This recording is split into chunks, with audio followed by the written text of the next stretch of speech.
There's been a lot of discussion on Twitter recently regarding Sonic's characterization in different media, particularly in the Paramount films, and I saw one argument in particular that really stood out to me because I strongly disagree with it. It was the idea that Sonic was never consistent personality-wise, so critiques of the film's characterization don't make sense. To be clear, I take no issue with people liking any version of Sonic, even if they don't line up with how I interpret the character.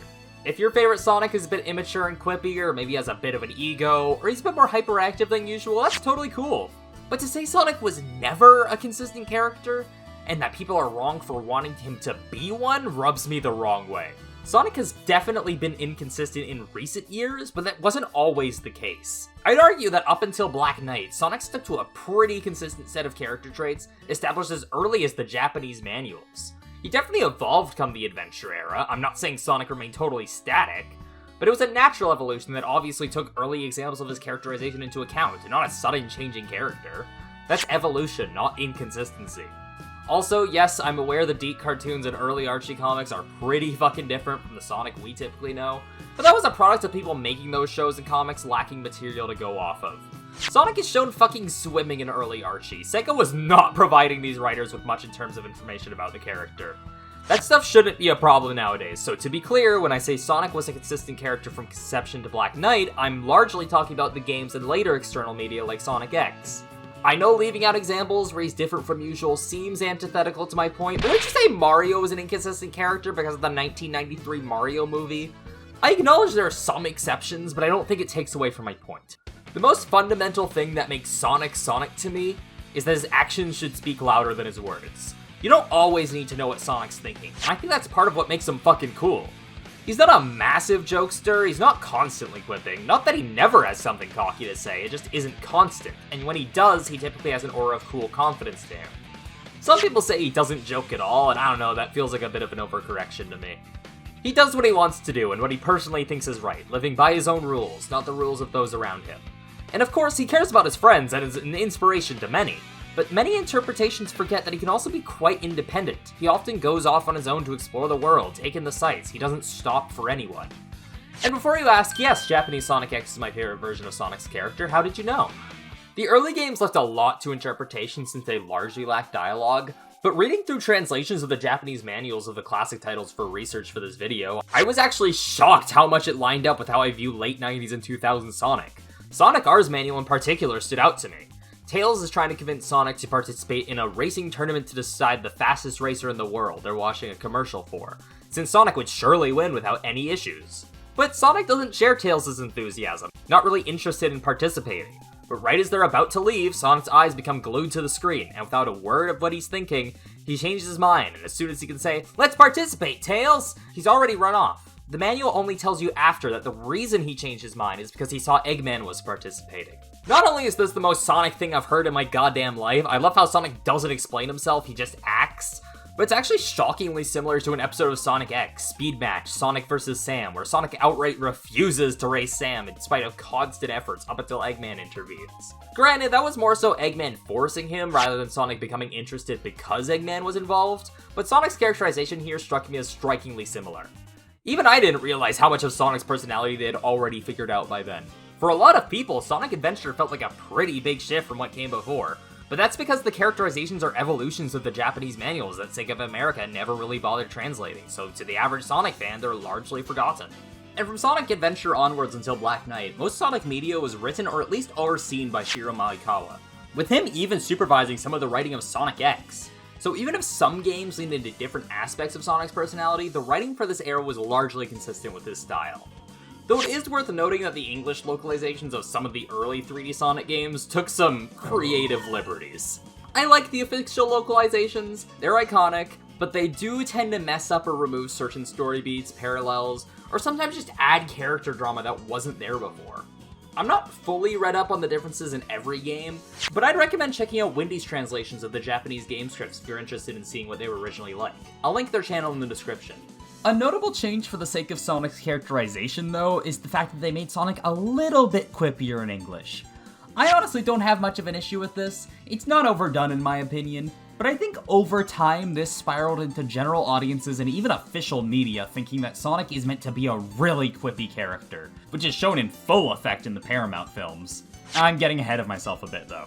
Kyoko Yoshimura was another prominent writer from the time, working with Maekawa on Sonic 06 and serving as a scenario writer for Sonic Unleashed, as well as, in my opinion, writing some of the best episodes of Sonic X in terms of Sonic's characterization.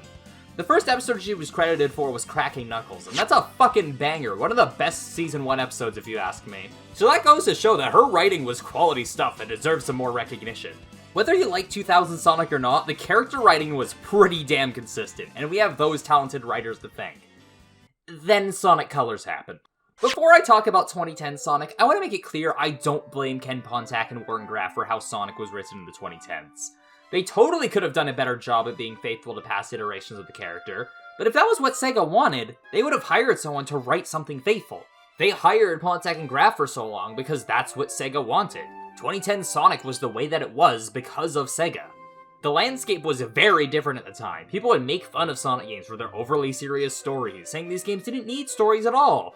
People at the time didn't like what Sonic was, so Sega opted to change that. People forget that at the time, Sonic Colors was praised for its writing. Even IGN had something nice to say. Even if that something nice was just bashing literally everything that came before. God, I hate 2010 Sonic reviews. But holy shit, I think that was one of Sega's biggest missteps in this franchise. Because all of that stuff I just said about Sonic having consistent characterization, all of it, and I mean all of it, was immediately thrown out the window. I don't think any of the traits that I described as making Sonic who he is really made it into Colors. His cool confidence has gone in exchange for constant jokes that, to be frank, I don't think landed a single time. Maybe the "who you callin' nothing" line. And they immediately ruined that by adding an awkward silence and having Orbot explain the incredibly obvious joke. I also can't really name a single time in Colors where they really let Sonic's actions speak for themselves. He always needs to explain what he's doing or talk about what just happened. It's so egregiously not Sonic that it feels like Sega told the writers to study Sonic as a character and remove absolutely everything that makes him who he is. I also feel like he comes off a bit egotistical. There's a fine line to draw between writing Sonic to be cool and confident versus writing him as someone with an overinflated ego. And Pontac and Graff's work, as well as a lot of later versions of the character, tend to lean over to the latter end of the spectrum. Which doesn't make Sonic seem cool, it makes him unlikable. I feel like there was somewhat of an attempt to course correct for generations, but it still doesn't feel like Sonic. It feels like Colors Sonic on a joke-free diet, which I'd say is an improvement, but it's like, this is like if stale bread was Sonic the Hedgehog. Lost World feels like it regressed back to Colors levels, but with unnecessary drama between Sonic and Tails for some reason. And that leaves us with Pontac and Graff's final mainline title, Sonic Forces.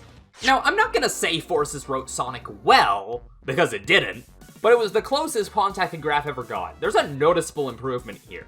A step in the right direction, if you will. I've seen people poke fun of the fact that Sonic was apparently being tortured for months, but when you meet him again, he's totally fine. Well, that's absolutely how Sonic would act in that sort of situation. If anything, they should have played it up more. Have the camera pan up to Sonic, and you expect to see him tired or broken, but he still has that unwavering, cocky grin. I also like how he doesn't stick around with the Resistance after the events of the game, since he has places to see. The last scene with him is actually pretty well done, and him serving to motivate the Avatar throughout the game is very Sonic-like, even if the way it's done feels a bit shallow. He still has a problem of not letting his actions speak for themselves, always needing to quip or explain what he's doing, which in some cases I guess can be excused because he's talking on a communicator, but it still feels unnecessary a lot of the time. It's not a great Sonic, hell, I'd be pressed to call it even a good Sonic, but Forces Sonic has some of the fundamentals. Some of this stuff could have worked with some tweaking to push Sonic's character a bit more, but he's not quite there. This was Pontac and Graff's last game, barring Team Sonic Racing, but to be quite frank, you couldn't pay me to sit through that game's story mode, before Ian Flynn took over as the main writer for the Sonic series. I have a lot of respect for Ian Flynn. He's clearly very passionate and knowledgeable about the series, and I do like quite a bit of his writing, particularly Shadow Generations and the IDW Classic Sonic Anniversary comics. But I'd be lying if I said I didn't have some issues with how he writes Sonic himself. I think he understands a lot of Sonic's deeper fundamentals, his actions and motivations, But when it comes to the dialogue itself, it can be kind of a mixed bag, with some scenes working quite well and others kind of faltering. To be completely fair, I don't think it's always his writing at fault when a line misses here, because Frontiers' voice direction is kind of weird.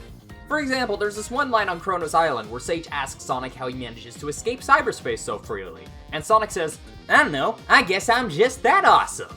Which I don't think is really a great Sonic line. A bit cheesy, but if it were said with the right confidence, it could work. But Roger's delivery feels almost awkwardly sarcastic. I don't know, I guess I'm just that awesome. Yeah. The Japanese version has a really similar line. "Beats me, maybe it's because I'm cool like that." Which is almost identical, but Junichi just says it more confidently, which makes it feel more like Sonic. Voice direction and how a line is delivered plays a massive part in making a character feel like the character they're meant to be, and Frontiers isn't doing Flynn's writing any favors. But sometimes it's not just delivery, sometimes a line just feels wrong. This is an oversimplification, but at times I'd say Ian Flynn's Sonic has the heart of 2000 Sonic, but the mouth of 2010 Sonic.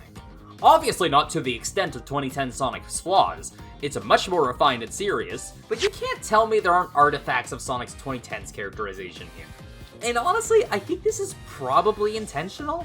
By the time of Frontiers' release, the majority of modern Sonic's history took place post-Colors, with post-Colors styled writing. As much as it isn't my preferred Sonic, and it's not what he originally was, it's what he's been for 14 years now. Ian's writing for Sonic feels almost like a compromise, like Sega didn't want to ditch what they've made Sonic's character into, but a lot of fans want the old Sonic back, so they brought in Ian to sort of bridge the gap. Again though, this is just me theorizing based on his characterization in Frontiers and Dream Team. I think scenes where Sonic doesn't talk much are done really well, because they embody what I think is the most important aspect of Sonic's character, his actions speaking louder than his words. Take the scene where Knight shows up, for example. Sonic is silent throughout most of the scene. His reaction to Knight is allowed to speak for itself. And when Sage appears and asks him, "What will you do?" Sonic looks around before saying, Best I can. and immediately springing into the action. It demonstrates Sonic's quick thinking and adaptability, and I love that Sonic doesn't have to say what he's gonna do. He just does it. That's fucking Sonic! That's him! That's the guy! He quips when all is said and done, telling Sage, "So, impressive, right?" But it feels earned, it's well timed, it demonstrates his confidence well.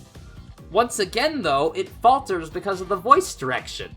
Delivery here lacks the confidence necessary to sell the line because it sounds like Sonic is seeking approval after showing his coworkers a Google slideshow he made and not like he just outwitted an ancient weapon thousands of times bigger than him. So, impressive, right? I know this isn't a video about Sonic voice direction, but how a character talks is an important part of their characterization, and the modern voice direction fucks up a lot of the lines that otherwise feel like they could have come out of Sonic's mouth. Overall, I think Ian Flynn's Sonic is an improvement from what we had in the 2010s, but there's still a lot of room to improve. I'm gonna be optimistic though, and say I think things will improve from here. Shadow Generations came out really well, and that was a collaboration between Ian Flynn and Sega of Japan. So if we can get something like that but for Sonic, maybe we could get somewhere. I'm sure a lot was learned from the reception of Frontiers, so I'm hoping the next title reflects that. Alright, that's what I have to say about Sonic's game characterization. Now it's time to talk about the movies. Like I said, the whole reason I started making this video is because of movie Sonic discussion on Twitter. And I'm gonna say it up front, I'm very critical of Paramount Sonic. I don't even think he's the worst Sonic in terms of characterization, but I'm critical of him in particular because these movies are incredibly popular. So to a lot of people, this is Sonic. And that's really weird as someone who's been a fan of this franchise for so long, considering this guy has very little in common with my perception of Sonic. He has the vague concepts of speed, attitude, and friendship, and that's about it. He quips almost constantly, he's very childish, and his idea of heroism is questionable, and most of his heroic acts feel more so reactionary than him doing what he thinks is right. Think about it, in most Sonic games, with notable exceptions of course, Sonic goes after Eggman not because Eggman approached him specifically, but because he sees what Eggman is doing and thinks it's the right thing to do. In the games, Sonic chases Eggman, but in the movies, Eggman more so chases Sonic. So Sonic stopping Eggman feels reactionary. It's a subtle difference, but it's very telling of their characters.